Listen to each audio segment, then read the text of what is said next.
Pourquoi est-ce que Allah subhanahu wa ta'ala il a chassé Adam alayhi salam du paradis juste après la transgression? Pourtant, dans la sourate 2, verset 37, Allah subhanahu wa ta'ala l'a pardonné. Bah, du coup, les non-musulmans ou certains musulmans se sont posé la question, mais si réellement Allah l'avait pardonné, mais il l'aurait laissé encore dans le paradis après la transgression, Inch'Allah ta'ala. Bienvenue à tous, j'espère que vous allez tous bien, Ismaël aussi. Alhamdulillah. Pour la énième fois, nous allons vous démontrer les réalités de nos Corans, Inch'Allah. Prenons la sourate 2, verset 37 notamment, il est dit: puis Adam reçut de son Seigneur des paroles, et Allah agréa son repenti, car c'est lui, certes, le repentant et le miséricordieux. Bah, du coup, on a compris là que après la transgression d'Adam, Allah subhanahu wa ta'ala l'a pardonné. Maintenant, parachutons dans la Bible, dans la Genèse 3, à partir du verset 16. Il est dit, il dit à la femme, je rendrai, ça c'est Dieu dit à la femme, je rendrai tes grossesses très pénibles, c'est avec peine que tu accoucheras. Tes désirs se porteront vers ton mari, mais il dominera sur toi. Au verset 17, il dit à l'homme, Dieu dit à l'homme, parce que tu as écouté la voix de la femme et que tu as mangé de l'arbre dont je t'avais défendu de manger, le sol sera maudit à cause de toi. C'est avec peine que tu en tireras la nourriture tous les jours de ta vie et te portera et te produira des charbons et des broussailles. Voyez un peu, dans ce verset, il est question d'après la transgression d'Adam et puis Ève. Bah, du coup, Dieu va maudire la femme, il va maudire l'homme, il va même maudire la terre. Mais la question qu'on se pose aujourd'hui, est-ce qu'il y a un seul côté qui peut prouver que la terre est maudite? Ça n'existe pas. La terre elle est plutôt bénite. Et c'est cette bénédiction de la terre qui mange eux tous aujourd'hui, eux et les mécréants, tout le monde. Alors, mais si tel est le cas, mais pourquoi dire que Dieu avait maudit le sol, Dieu avait maudit ceci, Dieu avait fait cela? Raison pour laquelle le Coran vient rétablir la vérité, comme quoi, dans la sourate de verset 37, juste après les transgressions, Allah subhanahu wa ta'ala les a pardonnées. Et c'est là, Allah a appris à Adam les paroles pour nous demander pardon. Du coup, nous tous, aujourd'hui, même les chrétiens, ils perpétuent cette tradition aujourd'hui d'Adam alayhi salam, qui consiste à demander pardon au Créateur si après avoir transgressé. C'est la même chose aussi si nous faisons du mal à nos prochains, nous demandons toujours pardon. C'est le même système que nous perpétuons, Inch'Allah. Du coup, c'est le Coran qui donne le vrai enseignement sur ce principe-là. Bon, rebondissons un peu, toujours sur, comment dirais-je, la validation de cette théorie-là malveillante par Paul dans Romains 3, voilà, dans Romains 3, verset 23. Paul dit, car tous ont péché et sont privés de la gloire de Dieu. Romains 3, verset 23. Car tous ont péché et sont privés de la gloire de Dieu. Ça, c'est Paul qui dit ça. Prenons Romains 5, au verset 12. C'est pourquoi, comme par un seul homme, le péché est entré dans le monde, et par le péché, la mort, et qu'ainsi la mort s'est étendue sur tous les hommes, parce que tous ont péché. Parce que tous ont péché. Mais comme tous nous avons péché, comment? Vous voyez déjà, il y a une singularité dans les propos de Paul.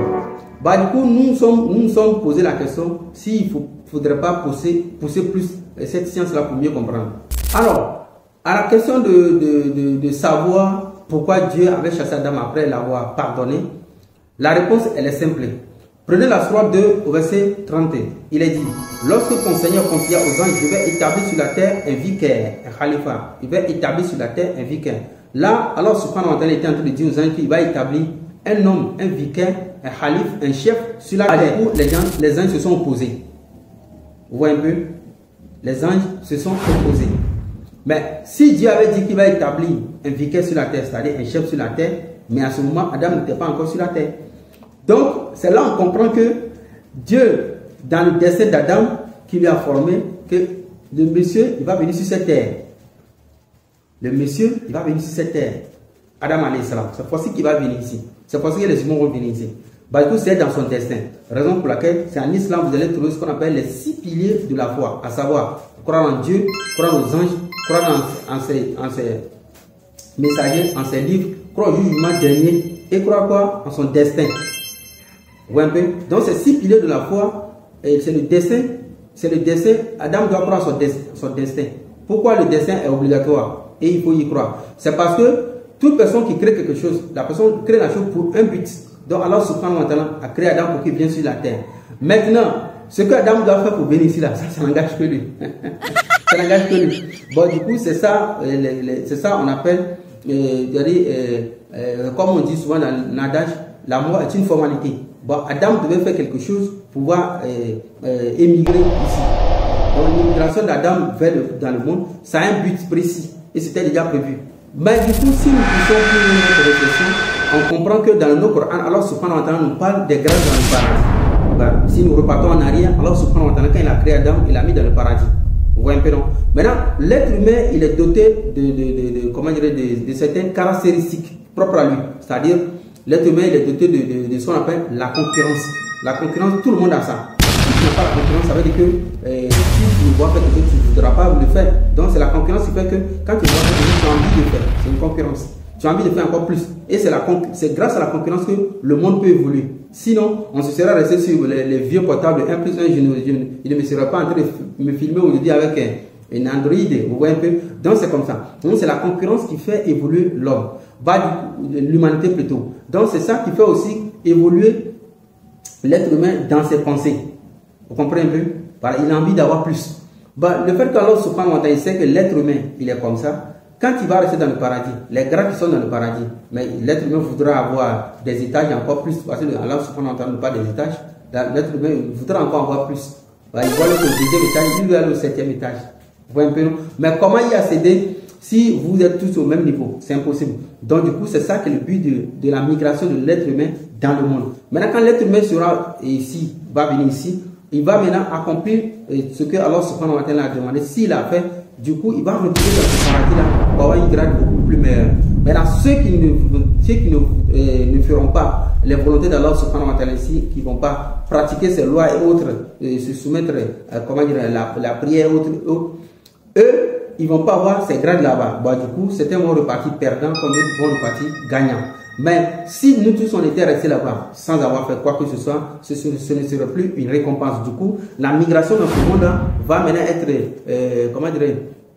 l'explication, le canal d'explication clair et net que les humains auront une récompense les humains auront des récompenses en se conformant aux lois et aux pratiques d'Allah subhanahu wa ta'ala ici-bas, Inch'Allah ta'ala. Du coup, cela va aussi expliquer le pourquoi l'être humain a été créé.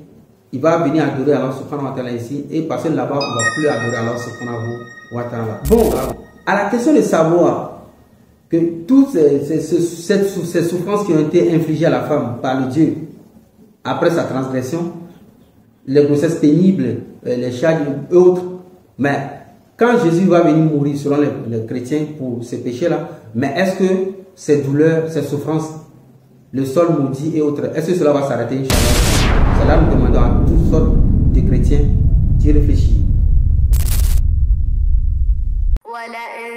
صبرتم لهو خير للصابرين واصبر وما